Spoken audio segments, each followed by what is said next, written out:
बिस्मिल्लाहिर्रहमानिर्रहीम, अस्सलाम वालेकुम। अब तक की सबसे बड़ी डेवलपमेंट और सबसे बड़ा अमेरिका और इजराइल को जो नुकसान हुआ है, आप उसका तसव्वुर नहीं कर सकते। आप ये समझ रहे होंगे कि शायद ईरान ने बड़े मिसाइल मारे हैं तो अमेरिका का नुकसान हुआ, इसके बेसिस उड़ा दिए हैं, फलाना उड़ा दिया है, इजराइल में हमला कर दिया है, डायरेक्ट हिट हो गया। नहीं, नुकसान जो हुआ है वो सबसे बड़ा ये हुआ है कि ईरान के पुलिस चीफ ने ऐलान किया है कि हमने 500 जासूसों को पकड़ लिया है और ये वो लोग थे जो इजराइल को खुफिया मालूमात दे रहे थे। और ये खुफिया मालूमात दे रहे थे, उन्होंने कहा कि इनमें से जो 250 हैं वो हमारे टॉप लेवल के जो ओहदों पर थे वो लोग थे या शख्सियात थे। और इसमें मिलिट्री के लोग थे जो सिक्योरिटी के तमाम मामलात बता रहे थे इजराइल को और अहदाफ को निशाना बना रहे थे और टॉप लेवल की क़यादत के बारे में इंफॉर्मेशन दे रहे थे।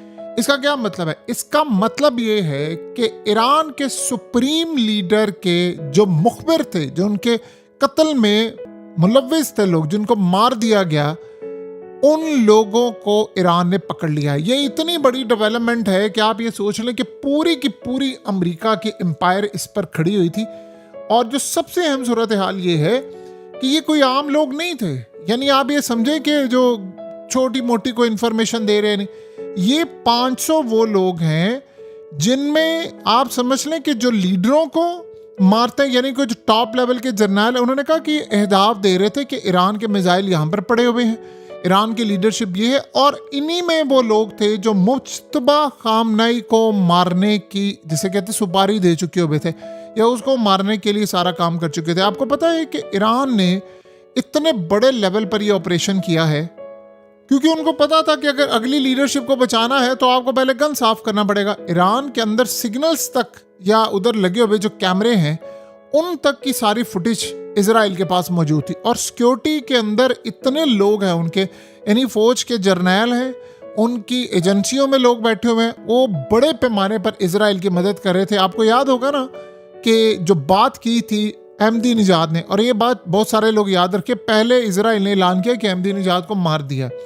बाद में पता ये चला कि नहीं वो जिंदा है। ईरान ने कहा कि नहीं वो जिंदा, उनको कुछ नहीं हुआ। तो उन्होंने कहा था कि हमने एक बहुत बड़ा ग्रुप बनाया था और एक इदारा बनाया था जिसमें हमने ये काम करना था कि इजराइल के जासूसों को पकड़ना था। और बाद में पता ये चला कि उसका टॉप लेवल का जो जर्नैल है, उस ग्रुप का जो सरबराह था, वो इजराइल का जासूस था। तो क्या खाक पकड़ना है?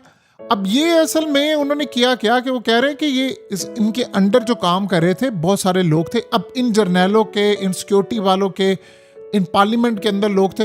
ये करते क्या थे? फुटेज बनाते थे जहां पर स्ट्राइक करना है, बताते थे कि यहां पर फौज के लोग हैं, यहाँ हेडक्वार्टर है, यहाँ फलाना है, स्ट्राइक देते थे और आगे उनको भेज देते थे। और इसके बाद याद रहे कि ये डायरेक्ट इजराइल को नहीं भेजते थे, ये ज्यादातर जाता था टेलीग्राम से या दीगर जगहों से यूरोप की किसी साइट पर, और वहां से फिर ये आगे करते। और इनको पेमेंट जो होती थी वो डॉलर्स में होती थी। देखिए 2010 में एक ईरानी रियाल जो था वो 10,000 यूएस डॉलर की इक्वल था।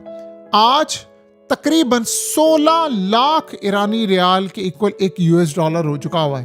तो यहां से आप अंदाजा करें कि सबसे बड़ा मामला ये है कि ये ग्रुप काम कर रहे थे 3 सूबों के अंदर और इन्होंने बड़े पैमाने पर गद्दारी की है, बड़े पैमाने पर गद्दारी की है और इनको गिरफ्तार किया गया है और इनको पकड़ा गया है। अब देखना यह है कि देखिए ईरान का सबसे बड़ा प्रॉब्लम ये होता है कि ईरान मंजर आम पर उनके नाम और चीज़ें नहीं लेकर आता।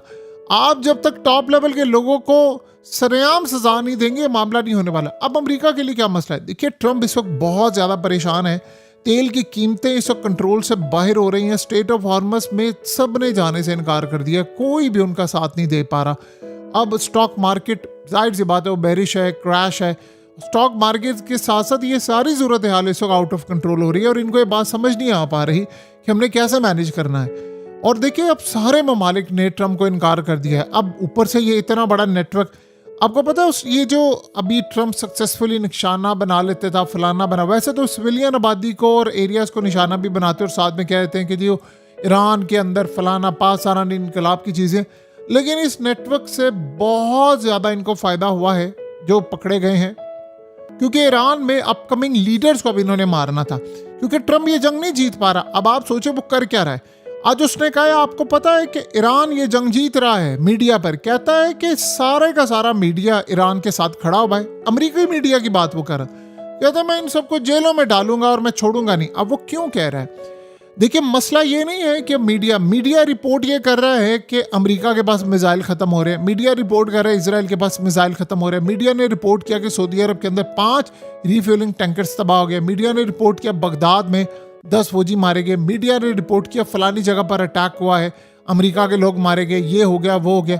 दूसरी तरफ मीडिया ने इनको कहा, देखिए ये मीडिया की सबसे पहले खबर थी कि अमेरिका की नेवी ने इनकार कर दिया कि स्ट्रेट ऑफ हॉर्मस नहीं खुलवाना। अब वो मीडिया जो अंदर से खबर लेकर आ रहा है वो कौन दे रहा है? अमेरिका की एस्टैब्लिशमेंट दे रही है और कौन दे रहा है? ये आप बताइए। जनरल डेन की ट्रम्प से जो बातचीत है, chief of joint staff chairman जो है, उसकी ये बातचीत, वो ट्रम्प को ये कहे कि भाई हम ये जंग नहीं जीत सकते, ईरान के लोग आकर इस जंग को तलट पलट करके रख देंगे, तो हम ये जंग नहीं जीत सकते, आप ये हमला ना कर, स्ट्रेट ऑफ हॉर्मस ना खुलवाएं, कोई हमारे साथ ज्वाइन नहीं करेगा, गल्फ कंट्रीज हमारे खिलाफ हो जाएंगी। आज